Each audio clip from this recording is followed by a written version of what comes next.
नमस्ते दोस्तों, मैं स्पिरिचुअल हीलर नरेश नारा आज आपको टैरो कार्ड्स के बारे में कुछ बताने जा रही हूँ।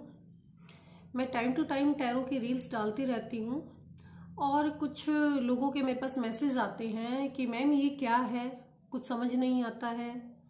तो उनके लिए ये आज मैं एक वीडियो डाल रही हूँ, एक छोटी सी वीडियो बना रही हूँ। देखिए, टैरो जो है वो टैरो भारतीय पद्धति नहीं है। टैरो जो कार्ड्स हैं वो यूरोप से आए हुए हैं और आजकल हमारे देश में बहुत ही ज़्यादा प्रचलित हैं। क्या होता था, जैसे हमारे यहाँ हमारे देश में ऋषि मुनि होते हैं, ध्यान करते थे, ऐसे ही दुनिया के हर कोने में उनको अलग अलग नाम से पुकारा जाता है।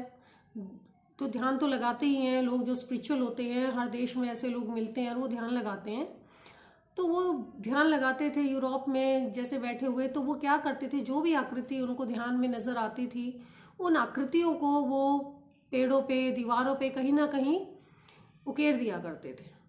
तो जैसे हर चीज़ अपडेट हो रही है, हम खुद को भी अपडेट करते हैं, तो इसी तरह से वो जो आकृतियां हैं वो अपडेट होती चली गई और उन आकृतियों के द्वारा वो संत महात्मा दूसरों के भविष्य के बारे में बताते थे, क्योंकि उन्हें वो उनके अंदर इतनी ज़्यादा स्पिरिचुअल पावर होती थी कि वो ध्यान में बैठ के लोगों का भविष्य बता देते थे। और आज भी ऐसे, वर्तमान में भी ऐसे महापुरुष हैं, लेकिन पहचानना बहुत मुश्किल हो जाता है।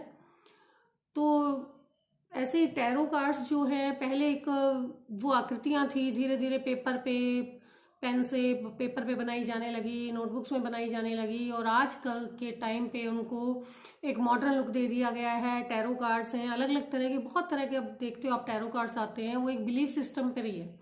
अगर आप डिवाइन पावर्स में ट्रस्ट करते हैं, पूरे ट्रस्ट से, समर्पण से, श्रद्धा से अगर आप अपना टैरो कार्ड्स, कोई भी कंफ्यूजन आपके अंदर है, क्वेश्चन, किसी भी क्वेश्चन से रिलेटेड, कुछ आप प्लान कर रहे हैं, कहीं नया घर लेने की प्लान कर रहे हैं और आप बहुत कंफ्यूज हैं कि क्या आपको वो घर लेना चाहिए, नहीं लेना चाहिए, क्योंकि जब हम कोई भी नई चीज़ करने जाते हैं तो वो प्लानिंग कहीं ना कहीं हमारे मन में बन जाती है।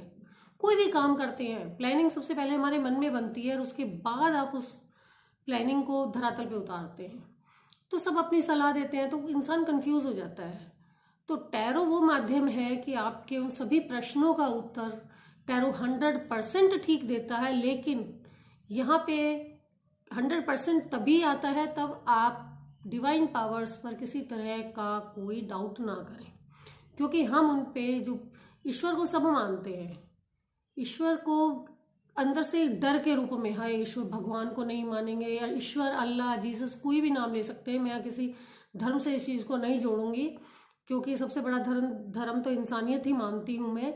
लेकिन जन्म एक हिंदू परिवार में लिया है, हिंदू संस्कार है, तो ईश्वर ही मुंह से निकलता है, नहीं तो मैं किसी धर्म से खुद को रिलेट नहीं करती हूँ। बस यही है कि एक अच्छे इंसान बनो और इंसानियत ही सबसे बड़ा धर्म है।